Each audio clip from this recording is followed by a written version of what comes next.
In this episode of 6 Degrees of Separation in Sci-Fi and Fantasy, we connect Stanley Kubrick's 1968 2001 A Space Odyssey to the 2016 Comic Sci Fi blockbuster Deadpool. Captain Deadpool.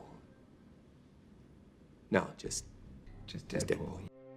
Named the greatest film of all time by the Moving Arts Film Journal in 2010, and selected for preservation by the U.S. Library of Congress, 2001 A Space Odyssey originally had people scratching their heads trying to figure out what it was all about. Written by Kubrick and Arthur C. Clarke, 2001 A Space Odyssey follows the influence of an alien monolith on the evolution of man, and it's also one of the first films to explore artificial intelligence with HAL 9000, the sentient computer on the Discovery 1 spacecraft. I know that you and Frank were planning to disconnect me, and I'm afraid that's something I cannot allow to happen. Because of the initial low box office turnout, MGM planned to pull 2001 A Space Odyssey from theaters, but it was convinced not to by theater owners who noticed more and more young moviegoers coming to see the film, especially for the 5-minute Stargate sequence. Why? Because the effects of psychotropic drugs had on their viewing experience. So depending on how you look at it, this was a good thing for MGM. 2001 went on to become the highest-grossing North American film in 1968. It accumulated 13 Oscar nominations and won 1 for special effects. The winner is Stanley Kubrick. Mr. Kubrick unfortunately cannot be with us tonight, so we'll have his Oscar delivered to Mars, where he is scouting locations for 2002 Space Odyssey Revisited. Even though Kubrick was named sole winner, many technicians were credited for the award-winning effects, including our first degree of separation, 2001 A Space Odyssey's special photographic effects supervisor, Douglas Huntley Trumbull. Trumbull is known for his groundbreaking effects in film, but it was in the late 70s and early 80s when Trumbull patented a cinematic process known as show scan that combines a large format film with a high-speed frame rate. But things took a different turn for Trumbull's show scan. Instead of being used for films released in theaters, it was used for show ride films. Visual effects run in the Trumbull family. Douglas's father, Donald, was a visual effects specialist in his own right, with 2 Academy Awards to show for it. The Trumbulls worked together on a couple of films, one of which was Steven Spielberg's 1977 Close Encounters of the Third Kind. Close Encounters of the Third Kind follows Roy Neary, played by Richard Dreyfuss, whose life is turned upside down after he encounters a UFO, and the attempt of scientists to communicate with the extraterrestrials by using lights and sounds. And one of those sounds is our second degree of separation, the 5-note motive, composed by John Williams.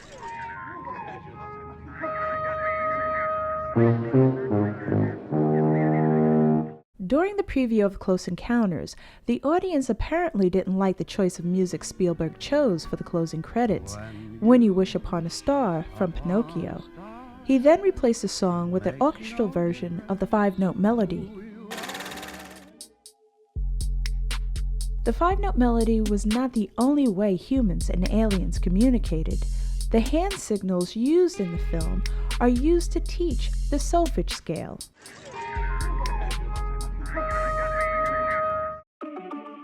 After receiving permission from Steven Spielberg, the late Albert R. Broccoli used the melody in the 1979 Moonraker, the 11th film of the James Bond franchise and the 4th to star Sir Roger Moore. The melody was used as an entry code for the electronic door lock in one of the scenes.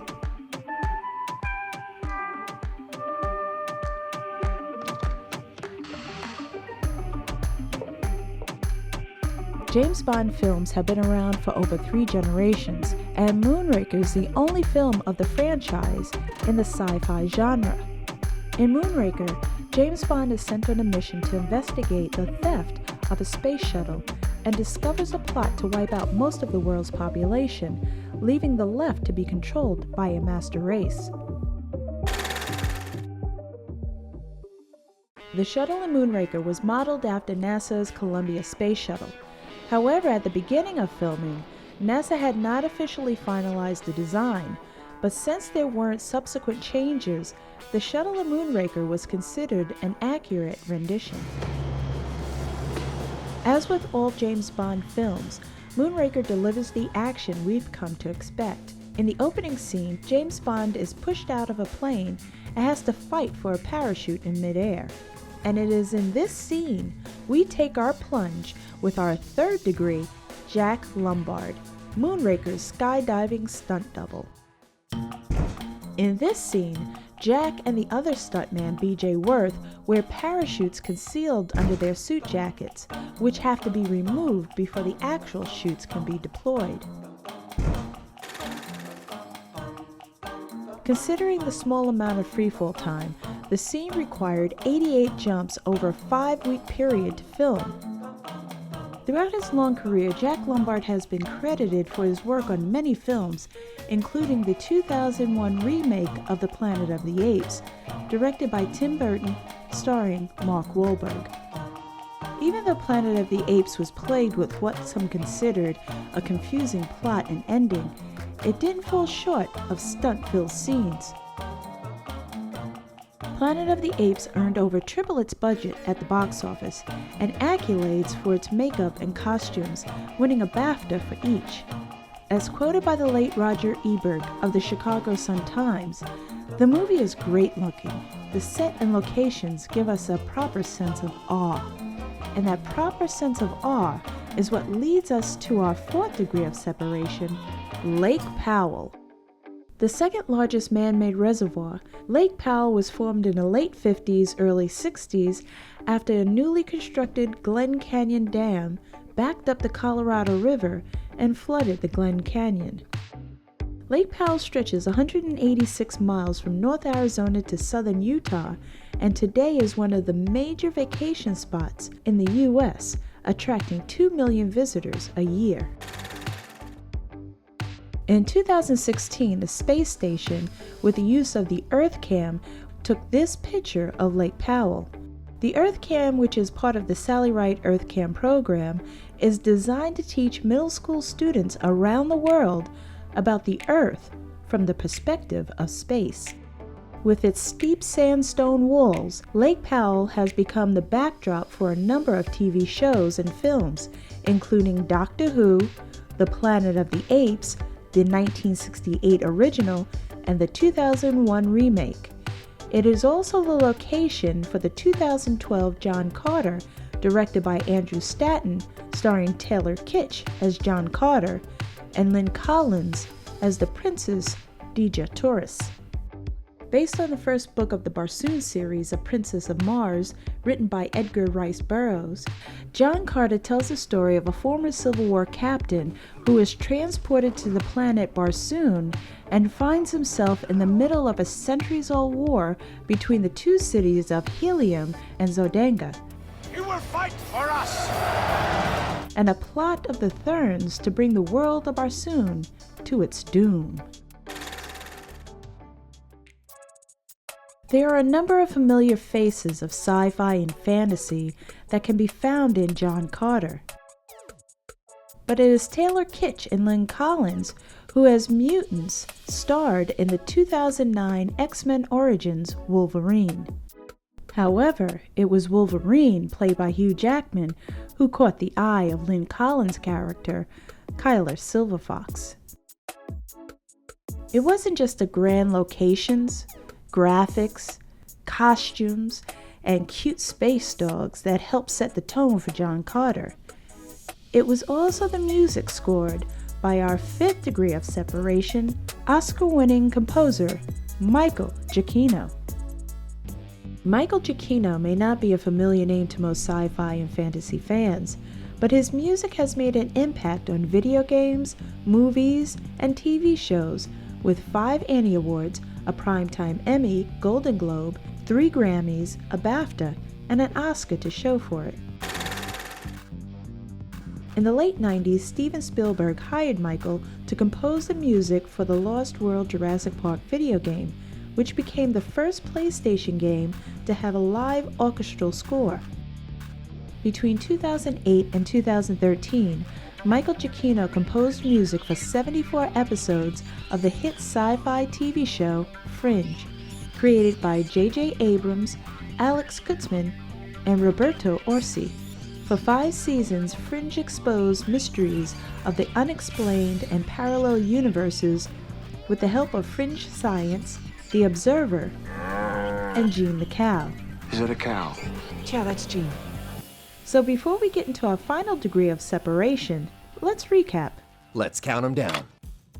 Our first degree of separation is show scan inventor Douglas Huntley Trumbull, who was the special photographic effects supervisor for the 1968-2001 A Space Odyssey and contributing effects specialist for the 1977 Close Encounters of the Third Kind. Our second degree, the simple 5-note motive composed by John Williams, was used to communicate with the aliens that came in peace in Close Encounters of the Third Kind, and the entry code for the electronic door in the 1979 Moonraker.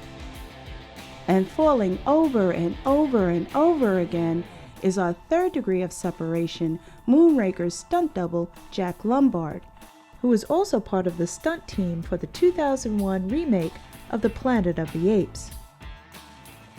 Viewed from among the stars is our fourth degree, the Planet of the Apes production location, Lake Powell, which also served as the backdrop for the 2012 John Carter. And the fifth degree is award-winning composer Michael Giacchino, who composed the music for John Carter and 74 episodes of the hit sci-fi TV series Fringe. And now on to our sixth and final degree of separation. The first season of Fringe brought in over 10 million viewers and ran for 5 seasons. And throughout the 5 seasons, Fringe was filled with all sorts of amazing makeup and effects. And in the 2 episodes Transformation and Bound, we find our 6th degree special effects, prosthetics, and makeup artist, Andy Clement. Andy has close to 40 years of experience as a makeup artist, working on films and TV shows such as Babylon 5, Grimm, Star Trek, Thor: The Dark World, and Guardians of the Galaxy. Andy Clement's family is no stranger to the world of sci-fi. Andy's wife, Lisbeth, as a child, was part of a new world and new civilization explored by her father, William Shatner, Star Trek's Captain Kirk. And in 2010, Andy worked with his father-in-law on a documentary series Aftermath with William Shatner, and on the 2011 documentary The Captains. But it was as prosthetic co-designer, Andy helped give Marvel's favorite mercenary and the bane of Wolverine's existence a new look for the big screen. I know, right? Whose balls did I have to fondle to get my very own movie? I can't tell you, but it does rhyme with Pulverine. Starring Ryan Reynolds, Deadpool is not like any other mutant in the world of Marvel. With his dark and twisted sense of humor, Deadpool holds no punches. Oh, your poor wife! Because of his enhanced cell regeneration, Deadpool tends to walk away from life-threatening injuries. Well, somewhat. Originally introduced to the big screen in X-Men Origins Wolverine, Deadpool was dead set on killing Wolverine, and it took Deadpool 2 to right that wrong and clean up the timeline. Hey, it's me. Don't scratch. Fans have always questioned why Deadpool has been unwilling to be an X-Men. The day I decided to become a crime-fighting shit swizzler who rooms with a bunch of other little whiners at the Neverland mansion of some creepy, old, bald, Heaven's Gate-looking mother. On that day, I'll send your shiny happy ass a friend request. Even though Deadpool refuses to join X-Men and Wolverine met his demise in the 2017 Logan, many fans are still hoping to see the new Deadpool and Wolverine share the same screen. So until that time comes, if it does, I would like to thank you for joining us for another episode of 6 Degrees of Separation in Sci-Fi and Fantasy. And don't forget to subscribe so you can see new episodes as soon as they are posted.